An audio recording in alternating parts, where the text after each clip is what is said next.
What's up guys, it's Frozen Helm, and welcome back to Fire Emblem 3 Houses. Now today we're doing Chapter 9 of the Blue Lions Maddening playthrough, but there's some pretty important cutscenes before and after that I want to show you guys. So if you guys don't want to see the cutscenes and want to skip to me actually doing the chapter, it's going to be in part 2 or 3 of this episode. If I remember, I will link it in the video description. But before that, I am here back at the monastery because one, there are cutscenes before the day of the mission, and second, because I want to show you guys something funny that happened when I was trying to record for this video. So if you go over here and fast travel to the marketplace, and if you go over here fast enough, hello there. I am speaking to an invisible merchant. Really good job, game. Really nice. Yeah, see, there you go. He just popped into existence from another dimension. Really nice. God, I love those moments in this game. Yes? I'm gonna get some, how many steel should I get? And I'll get this, why not? There you go. I have money to spare anyway. Okay, so, oh yeah, I have a support, but we'll get to that. Then I'll save, cause why not, and then we'll finish. And we'll go over here to set a support, and I mean, why not? Ah, there you are. I apologize for calling you in so suddenly. Please, sit. I don't think I've seen this support before, at least I don't remember seeing it, so this is gonna be interesting. There is a matter I would like to discuss with you. I love how it just fades out and then back in for like no reason. I believe I've told you this before, but it is my responsibility to aid the Archbishop in all her duties. Spiritual instruction, ceremony oversight, donation management, all of the church's many administrative tasks. All of them? Like Hanneman doesn't do any of them? He spends all his time on Crestby. Surely he can do a few more things around here. I oversee not only the priesthood, but also the Knights of Seiros and the Officers' Academy. The Archbishop entrusts a great deal to my discretion, and I am honored by her confidence. Even when she must make decisions herself, she often seeks my counsel in advance. Geez, okay, no need to brag about it. And yet, your appointment to a teaching position at the Officers' Academy was a complete surprise to me. So she didn't seek you out for Violet's approval. Interesting. Not only that, but you have also been entrusted with the Sword of the Creator. I was as surprised as anyone else to learn that. I mean, probably Violet was surprised too. Like, he's just like, ooh, new sword, cool. And then it did that. And now he has it. He's probably just as surprised as you are. Frankly, I am just not sure how to handle you. I am the Archbishop's right hand, and yet when it comes to you, I have been told almost nothing. Just saying that straight up. Not quite. I do find you to be a trustworthy individual, but my subjective opinion is not enough. That makes sense. I have a duty to be cautious. Should the Archbishop's trust in you prove to be misplaced, it is the faithful who will suffer most. Foreshadowing. First, I would like to know just how much you know about yourself. You are the child of Geralt Eisner, correct? And this is actually where we see Violet's last name, Eisner. I believe this is the only place it's been told up to this point. So that's a really interesting tidbit of information. You don't even see it in the stats screen where it usually tells the full name of the person in question. You don't actually see your last name, you just see the name that you give yourself at the beginning of the game and nothing else. So hearing this is a big surprise here.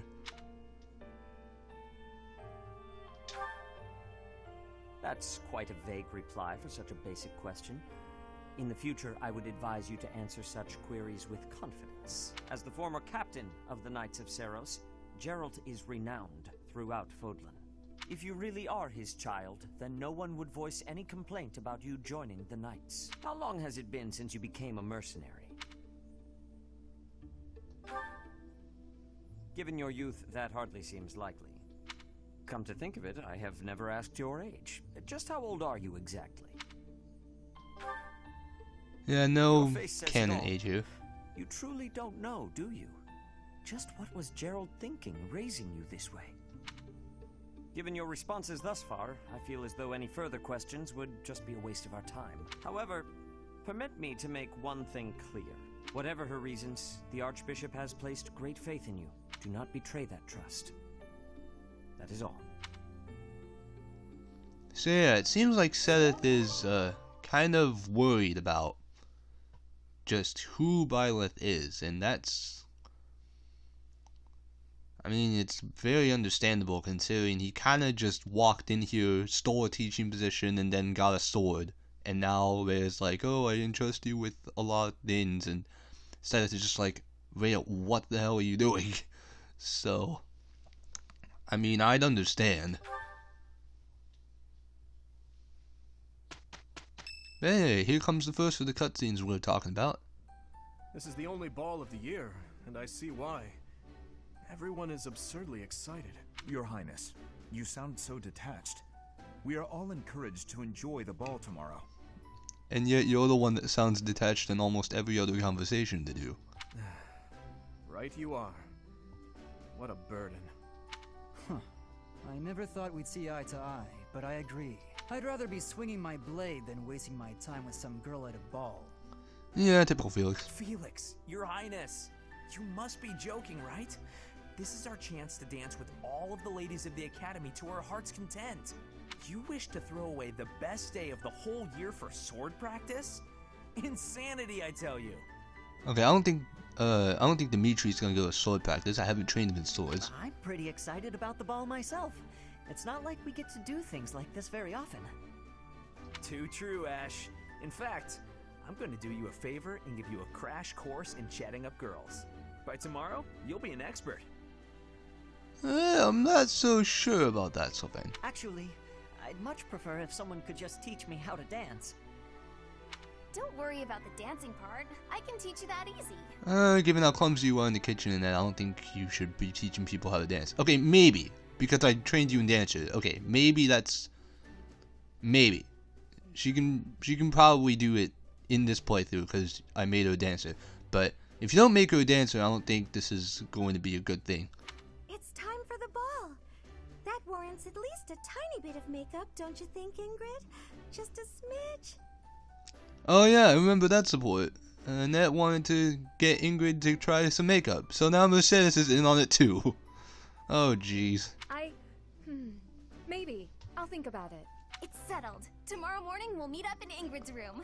Ooh, I can't wait. Oh jeez, now Annette's coming in too, and they're like, oh my god, we're gonna give you some makeup. Oh jeez. God, Ingrid is probably just rethinking her entire life right now.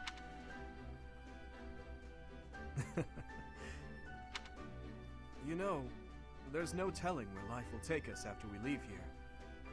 If only we could find a way to come together again, just like this. I love how everyone's talking about the ball and then Dimitri is just in this existential crisis.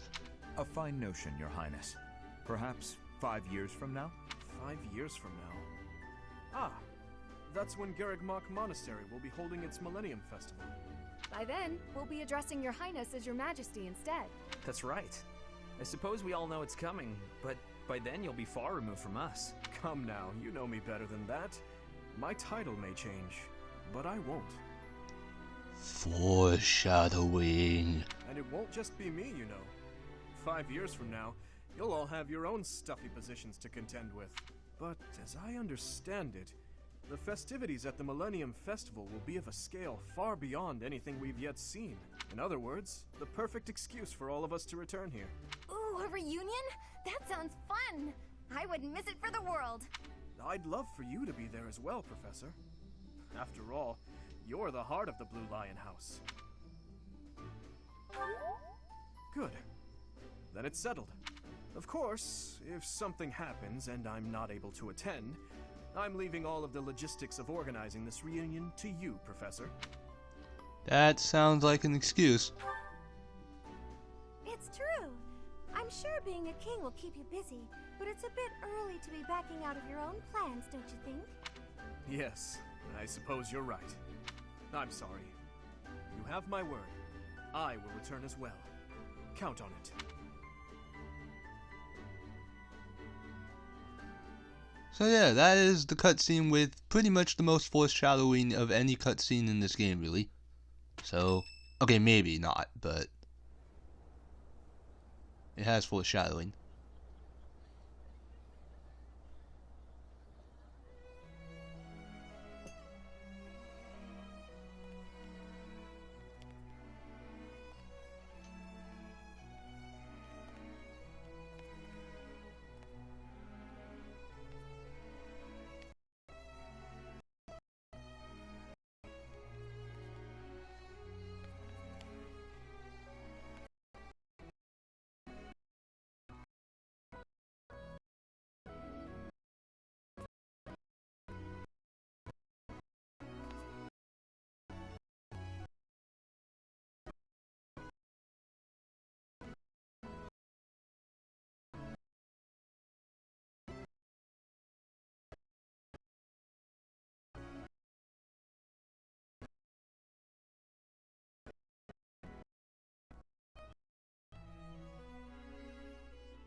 So that's a cool cutscene.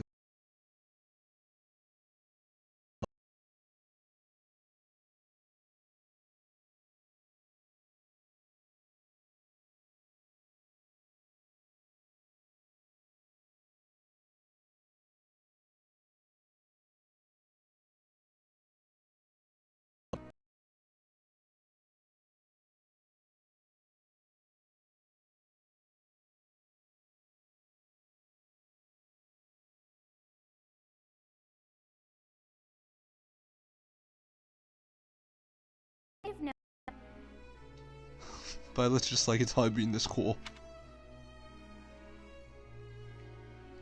And then Dimitri. What are you doing Just standing out in the open, just like you.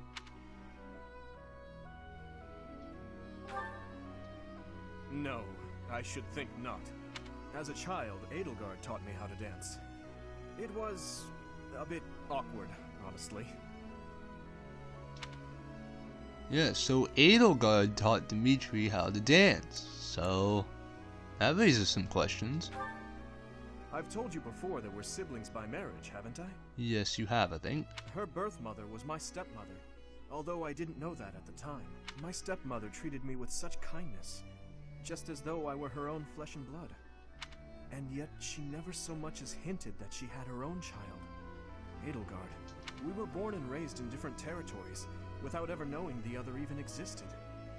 Yet, against all odds, for just over a year, we became childhood friends. Indeed. Unaware of each other's stations or backgrounds, we met and became incredibly close. So Dimitri and Edelgard are actually step-siblings, to reveal here, and they actually became friends because they didn't know that they were step-siblings, so that's a bit of detail. She and Lord Arundel were living in the kingdom. And she also came to the kingdom to live there when they became friends. They were in exile. This was a time of great turmoil within the Empire. I ran into her when visiting Lord Arundel's residence with my father.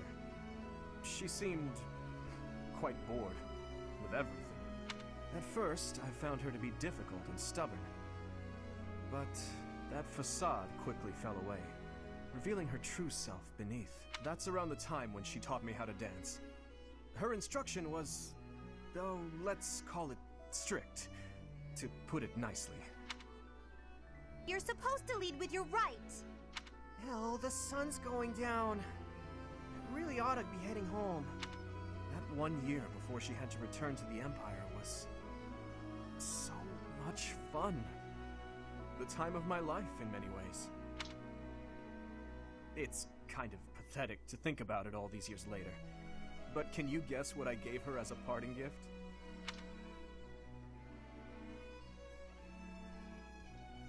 So you think that it's these two, but I'm gonna guess these two just to, just to do it, but... No, that makes too much sense. Actually, I gave her a dagger. You should have seen the look on her face. So yeah, Dimitri gave his friend a dagger when she left. There's like a part of me is thinking that makes too much sense for Dimitri, but then a part of me is thinking, what the heck? In Fargus, we've long considered blades as tools of destiny, as a way to cut a path to a better future. She was being dragged all over, unable to live the life she wanted. I thought the dagger could help her cut a path to the future she dreamed of. Until you realize why he gave her a dagger. So he knew it made too much, like, he knew it was weird. So he explained it to her. However, that was many years ago. I'm sure she's forgotten all about the boy I was back then. I'm afraid it's far too late for that. Things are different now. She's different. I'm different. Anyway, I'm feeling a bit out of place here. Festivities like this don't suit me. Still, I suppose I should get back in there. Goodbye, Professor. But where is there to run? This place is filled with joyful students looking for a dance.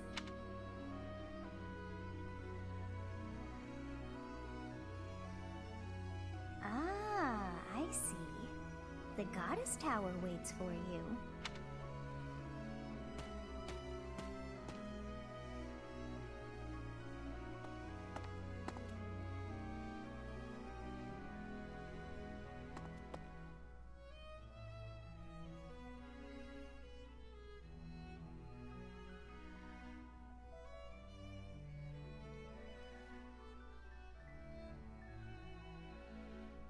Professor, I'm happy to see you here. Okay, first off, wow, that cutscene took forever to load. And second, yeah, this is the cutscene that I was talking about back in bonus episode 3, where you could talk with the gatekeeper and choose who it was. This is it. So, yeah, here we go. Everybody's been asking about you. You're really popular with the students.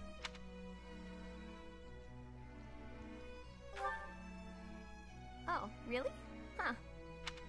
Actually, I've been trying to find you too. But if you're not interested in dancing, that's okay. We are supposed to be at a ball, though. If you're not gonna dance tonight, when and where will you get another chance?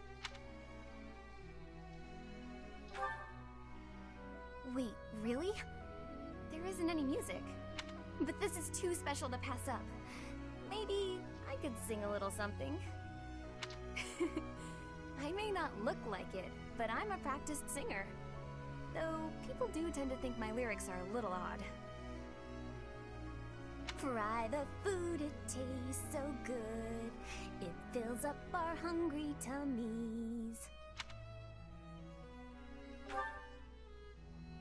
It's about this yummy stew one of the monks taught me to make a while back. Oh, I know! I'll make it for you! It really is just about the tastiest thing in the world. If I'm bothering you, please tell me now and I'll leave you alone. Say, Professor, did you know that if you make a wish here at the Goddess Tower, it will for sure come true? That's why people usually meet up with someone they like here, for a rendezvous. And they make a wish that they'll stay together forever. So, I thought you might be waiting for a girl here. And that I'm messing it up.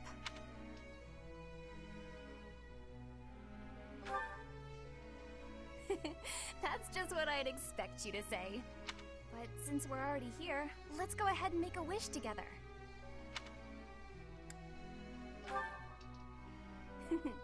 I've already decided what it will be. Dearest Goddess, I wish for the Professor and I to always be the best of friends. How's that sound? Can we wish for that? Really? That makes me so happy. Well, I'd better be going now, and you should think about returning to the ball too. But make sure you save me a dance.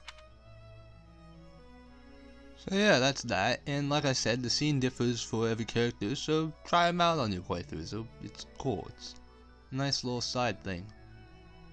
It seems that everyone is having a delightful time. Will you not dance some more? How dull of you. Had I a body of my own, oh, I would sing and dance until I fell upon the ground. But you, do as you will. So yeah, Sothis insults us for having a mortal body. Great, amazing, just... that's totally what I'd expect a goddess in my brain to sound like. Oh, you're not the only one who feels that way. Look over there.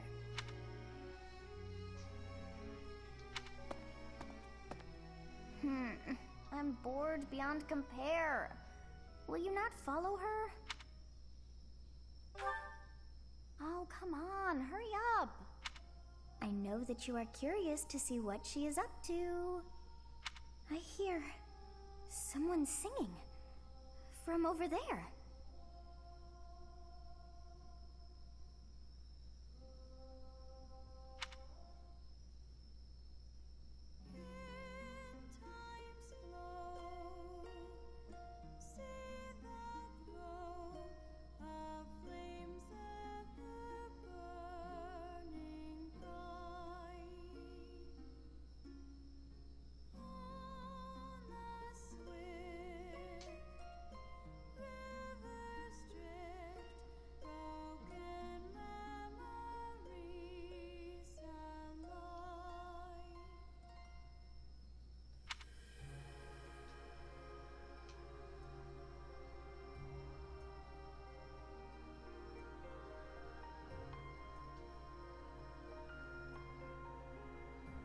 So yeah, this is a cool illustration. I like this illustration.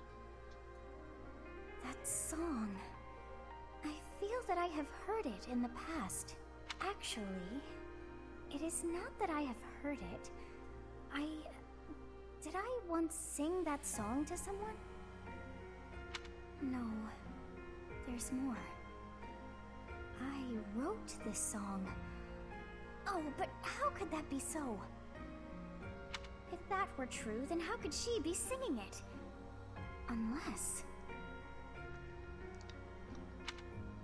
No. I am suddenly so exhausted. As are you, no doubt? Quickly then, to bed with you.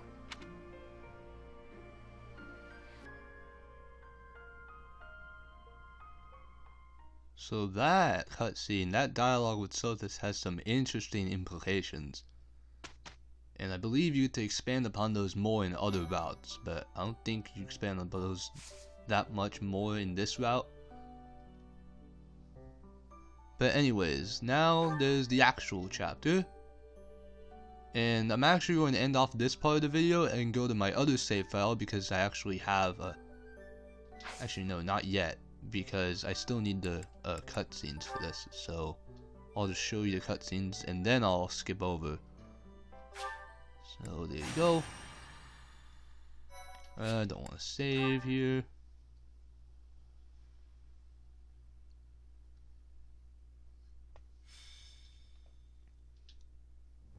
Captain? Captain! Where are you? Hey, Professor, have you seen your old man? Too bad. I guess it will have to be you then. I'm back. Sorry for the delay.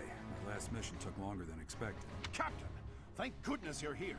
There are reports of demonic beasts near the chapel. Oh no. Nonsense. I haven't heard anything about the monastery's walls being breached. That's why I'm heading there now, to see what's really going on.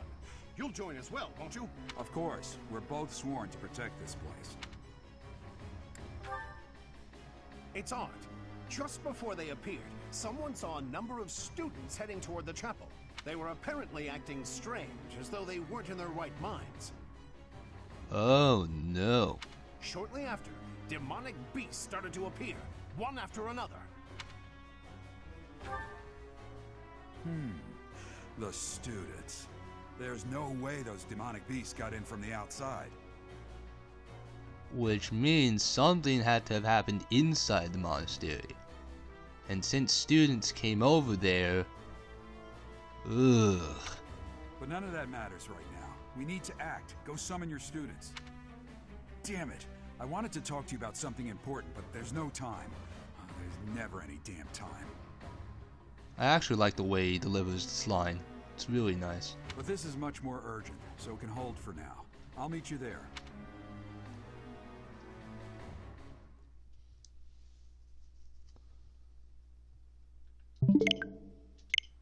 So yeah, I will go to my other save file. Actually I won't split this up into another part. I'll just head there right now and we'll just continue. Don't know why I felt the need to split this into another part, but you know, whatever. Just had to wait for this to load. Goodness, might be raining out. I'm just looking out my window. It might rain soon, so that's a thing. Okay, so then we're gonna go over here, and this is where I actually have my abilities and such all set up, so that way you don't need to go through that. You don't need to watch me set up everything, because I have not done a practice run of this chapter, so this is gonna be my first time playing it. So this is gonna be interesting.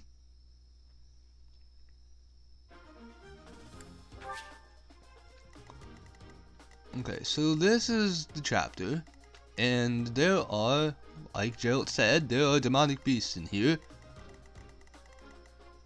7 of them in total. There's 2 over here, 1 blocking the entrance to these guys, and there's these 2 down here. And there are also green units, because of course there are. And they don't have any weapons, because of course they don't. They do have a speed ring though, so that's pretty good. But they don't really have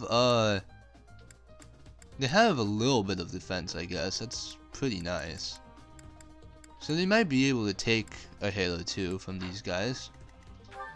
And speaking of them, they all have 38 attack, which is pretty big. 30 strength is pretty big. And they all have a Creststone Shard, which is, because this is the first time we've seen these kinds of demonic beasts in here. Because in Sothis' Parallel we saw like 13 of them, but they all had reduced armor. Because their armor was already like their armor was already cracked. But here they actually have full armor, like the Black Beast we